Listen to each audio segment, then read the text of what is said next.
Hey, what's up guys? This is Anthony from Anthony's Customs, and for this review, we're doing something a little bit strange. This isn't a new figure, but it is the King Arts Iron Man Mark 46 from Captain America Civil War.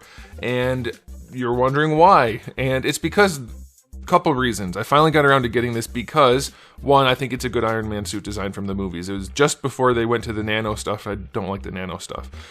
Two, the figure looked really darn good. It's one of the best looking Iron Man figures, bar none. In terms of proportioning, the way they handled the shoulders, all that kind of stuff. It is one of the best looking. A lot of companies have struggled with the shoulders. This company, the whole thing looks really good, and so I wanted to review it. And also I thought, well, you know what, maybe it's like a Hot Toys substitute, a mini Hot Toys figure for those who don't want one. I should probably review it. So I finally got around to getting one, and it's, well, we're going to review it. So let's go ahead and get it off the stand and take a closer look. Alright, before we look at the figure, I do want to show you my package. It's a very tall package. I can't pan back anymore, but it's very tall. You can see it's metallic and has Iron Man on it, and it says Captain America Civil War at the top. That's basically the top.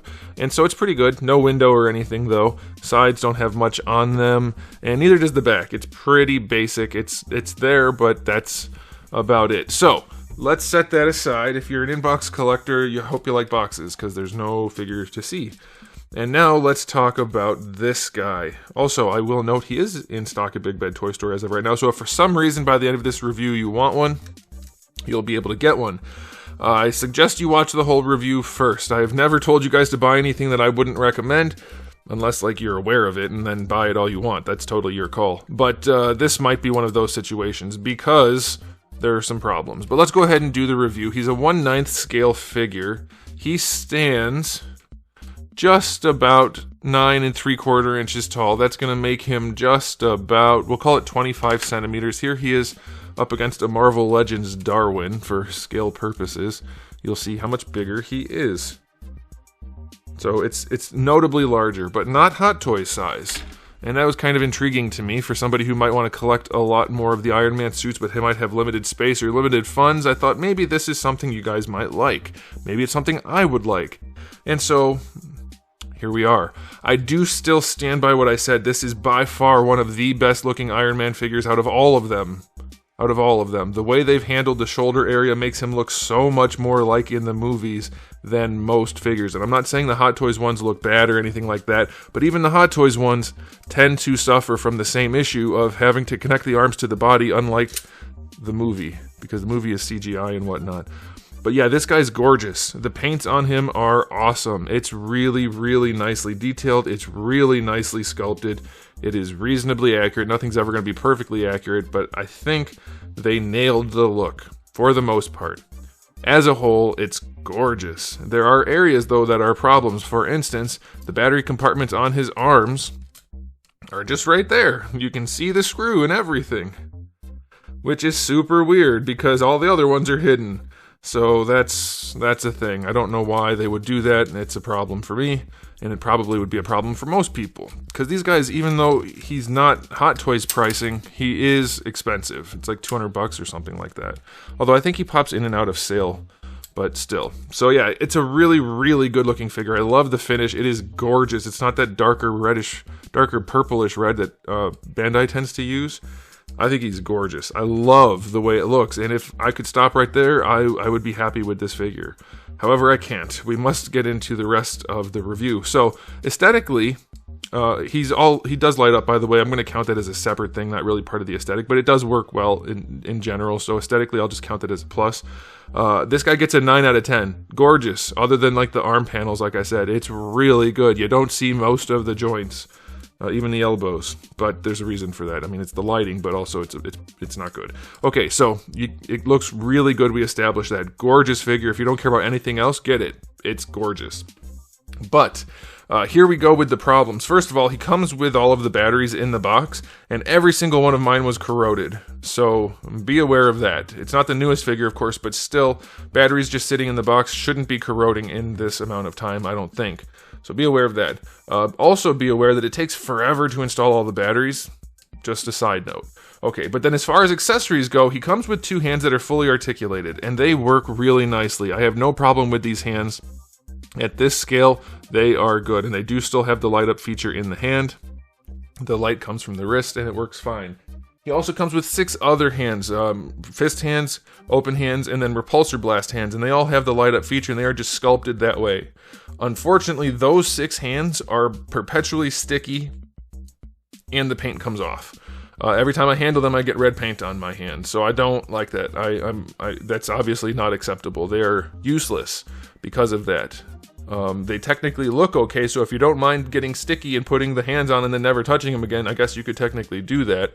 But that's your only option for repulsor blast, because he has no wrist articulation other than the ball peg that lets the light come through. So if you want to do a repulsor blast, you have to use the sticky hand. And that sucks. Big time. And the articulated hands being so cool, they really needed to just make these have the ability to do a repulsor blast, and then that would have solved all the problems. So the sticky hands that are perpetually sticky and rubbing paint off, that's no good. And then lastly, we have our display stand, which is very interesting because it looks okay, I guess. It's pretty cheap looking at the top with that like silkscreen logo. You get 2 different uprights, a tall one and a short one for standing or flight poses. That's all whatever. Except the freaking stand is supposed to light up, and as far as I can tell, this is now opaque. That does not look transparent to me. And the battery compartment, they have a felt pad in here, like right here. They have one in there, and I'm like, well, that's strange. So let me see if I can pull that out. So I got the felt thing out, and there's no screw underneath it. And I can't get this thing off. I can't pry it off, so I don't know if they like sonic welded it or something, but I'm pretty sure they just decided, nope, it doesn't light up anymore. That cost us too much. So that's a thing. But also you can take this off and push this in, and you just have a plinth rather than an upright. So that's kind of cool. Like, the stand is pretty good, other than the fact that it doesn't have the light up feature anymore. So that really sucks.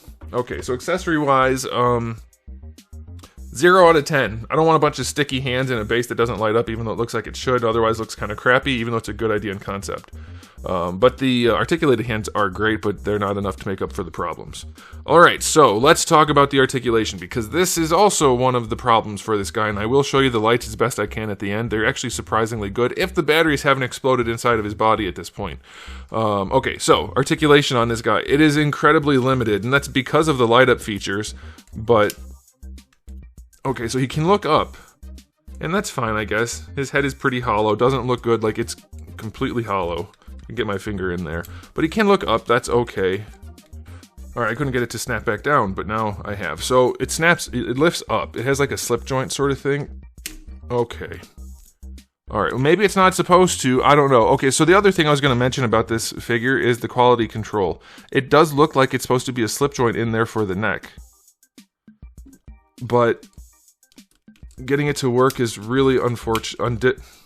Oh my gosh, I can't speak. It's difficult. It's unfortunate that the QC is bad other than the paint.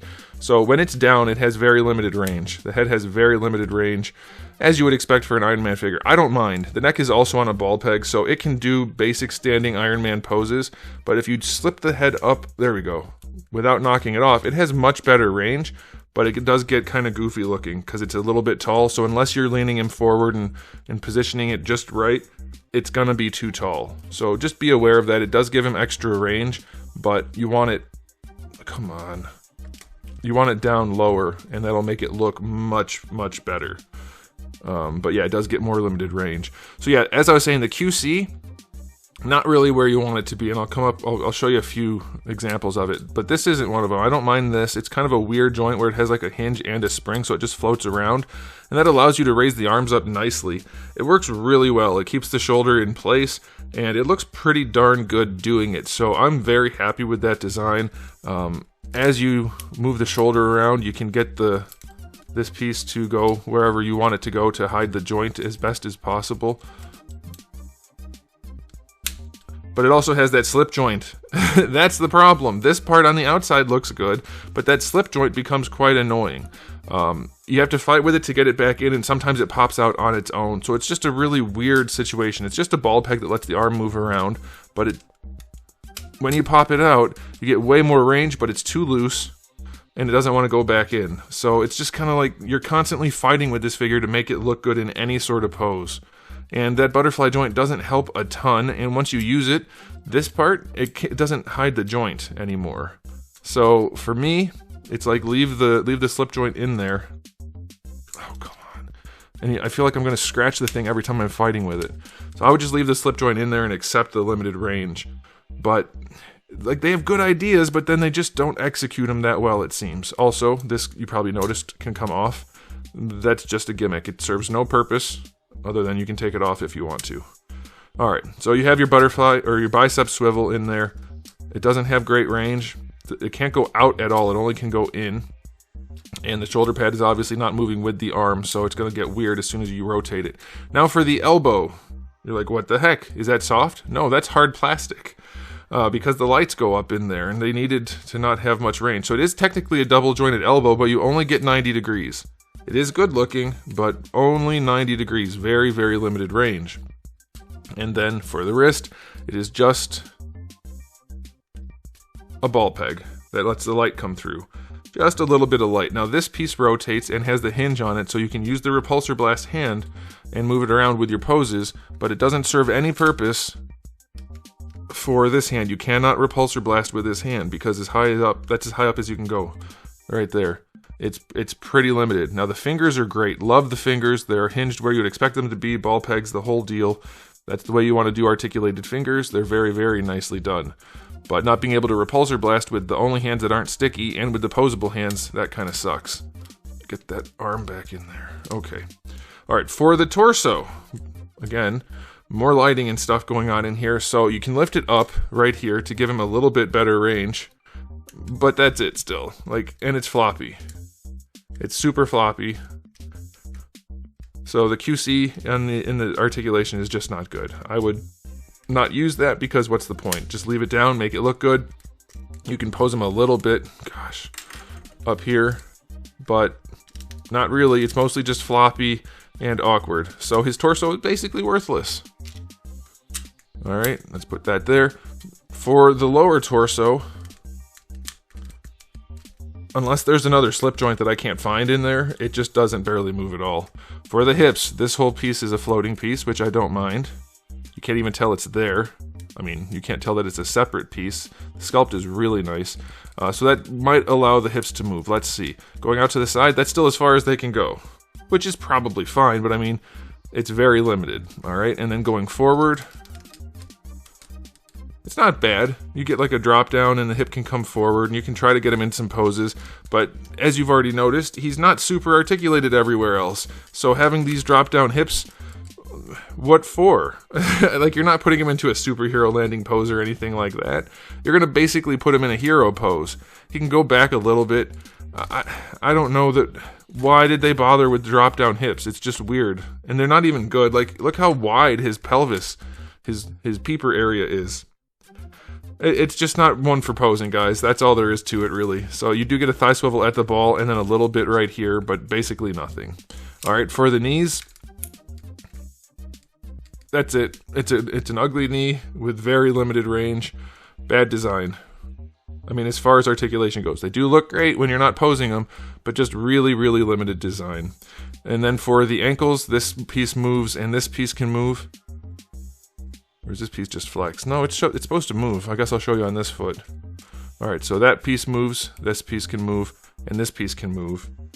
And that allows the foot to move, but still not a ton. Like, still very limited range. Which is, I mean, it's fine, but it's just not going to pose very well. Alright, and then the last thing is the toe hinge. It's like spring-loaded, or they screwed something up, I don't know, but it's perpetually up. His toes are always up. I can't get him to stay down on either foot. No, that one's staying a little bit. This one doesn't want to do it. So I don't know what's going on there at all. So articulation on this guy, basically forget it. It does articulate, but not well. It's going to be in hero pose mode, basically the whole time. At least that's how I would do it. I don't know how anybody could really get it into anything better than that because of the limitations of the figure. So articulation is going to get a 5 out of 10. It's really not good. Okay. Alright. Now, last thing is 4 lights. He's got lights all throughout his torso, his chest, his eyes, his arms, his legs, his feet. Everything lights up. His head, obviously. So there's a switch up here. I'll just turn them all on and you won't be able to see until I do something with the lights. but they're all pretty nicely hidden. The back plate, actually, the switch is just right here. It doesn't even have a normal switch. It's a little hard to press. Did I get it? Yeah, I got it. The arms, obviously, are right here visible, which is unfortunate. And they're also visible, but also hard to reach because they're so sunken in. All right, we've got those on. Now for his thighs, he's got magnetic plates. He is die-cast, by the way, a lot of him, anyway. So those are cool. These are like it's really nice that they're hidden this way. I don't know why the arms don't have that. Okay, so that's that. Hopefully all these parts turn on. I did check him. Okay, yeah, he's lighting up. And then the feet, I don't mind them being visible. Alright, so he does light up nicely. I'm going to turn some lights off to see what we can see. Unfortunately, his eyes aren't super bright, and I don't think it's the batteries. I think it's just the design, because all of the other parts lit up. I don't know how well you're going to be able to see this. Alright, so his eyes do light up, his chest lights up, we have lights all over the arms, his repulsor blast hands, his chest, torso area, his back, like all the little light spots on him throughout his hips and knees and shins. Everything lights up. It's actually really nicely done, which is so unfortunate for me because, let me see if I can turn off a little bit more light. It's still hard to show you. I guess that helps a little bit, but then, of course, you can't see him as well. The figure, I mean. But yeah, he is very well lit up. Alright, so that leads me to my final thoughts on this guy. The articulation sucks big time. He's not posing in any really dramatic way. That's just not going to happen. So there's that. The accessories suck. The base is definitely questionable at best. Okay, so after filming, I realized my computer turned off, and I didn't get the rest of the review film, so I'm going to edit this back in. I think it lost power when I was talking about the QC, and so we'll just pick up from there. You can see right here, even this hip flap doesn't want to stay in place. So yeah, it has the bad articulation, bad accessories, questionable QC, but, oh, his batteries are dying. Lots of problems, but it is gorgeous. And the light up feature is really good, though you're going to have to probably buy a bunch of new batteries. He uses like 23 batteries or 17 batteries, I can't remember. It's a lot. And yeah, I had to put these in because I didn't have more batteries of all these weird little sizes. So I just cleaned off the corrosion and stuck them in. And some of them worked, but count on having to buy new batteries if you want him to light up. So yeah, it's just not good enough if you ask me. At $200, I'm going to give this guy a 4 out of 10. At discount pricing, I think he does go on sale at Big Bad Toy Store fairly regularly. The rating will go higher because he is gorgeous. There's a lot to like about him aesthetically, but that's almost exclusively the only good thing. It doesn't pose, bad accessories, bad QC, things like that. So really, you have to only get it if you like the way it looks and are okay with everything else being a problem. For me, that's not good enough, and so that's why he gets the really, really low rating. But I'd be lying if I didn't say this is the best looking figure I've looked at in a long time. It's really, really well done. The finish here is a little bit different. There's more wash right there than right there. Anyway, it's not perfect, even in the good spots, but it's certainly not perfect overall, so I can't comfortably recommend you buy it unless you accept all of those problems, and that's your choice to do. But like I said, 4 out of 10 for me. Not good enough. So there it is, guys. Thanks for watching. If you enjoyed the video, please do give it a thumbs up. If you didn't, give it a thumbs down. And if you haven't subscribed, you should. I have new videos just about every single day and thousands already on the channel. So make sure you come back for all of that. And in the meantime, keep collecting.